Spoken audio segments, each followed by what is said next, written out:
Hi everyone, তো ষষ্ঠীর দিন বিকেলবেলা বেরিয়ে গেছি প্যান্ডেল হপ করতে। আর এইটা হচ্ছে ২৭ পল্লীর প্যান্ডেল, যেটা ভীষণই ভালো করেছিল। আর প্রতিমা তো অ্যামেজিং, এত ভালো লেগেছে আমার যে কি বলবো। আর এটা হচ্ছে আমার ষষ্ঠীর আউটফিট চেক। এইটা আমি ম্যাক্স থেকে নিয়েছিলাম, আর এই ব্যাগটা আমি কোনো একটা এক্সিবিশন থেকে নিয়েছিলাম।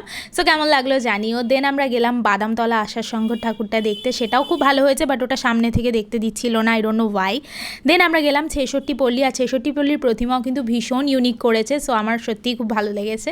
দেন আমরা গেলাম একটা রেস্টুরেন্টে খাওয়া দাওয়া করতে। আর এই রেস্টুরেন্টটায় যাওয়ার সময় আমার প্রচণ্ড লাইক হাই এক্সপেকটেশন ছিল, because it has 4.9 review in Zomato, but আমি খুবই ডিসঅ্যাপয়েন্ট হয়েছি। সো ঠিক আছে, পুজোর সময় মেবি হতে পারে হয়তো কোয়ালিটি ডিগ্রেড করেছে, বাট আই ডোন্ট নো। তারপরে আমরা গেলাম চেতলা অগ্রণী দেখতে, বাট এখানে এত বেশি লাইন ছিল, সো আমি আর রিস্ক নিইনি ভেতরে যাওয়ার, কারণ স্ট্যাম্পেড হওয়ার আমার খুবই চান্স লাগছিল। যাই হোক, দেন তারপরে আমরা ক্যাব বুক করলাম, আর ক্যাব বুক করে বাড়ি চলে গেলাম। আর বাড়ি যাওয়ার পথে খেলাম কিটক্যাট। So yeah, by.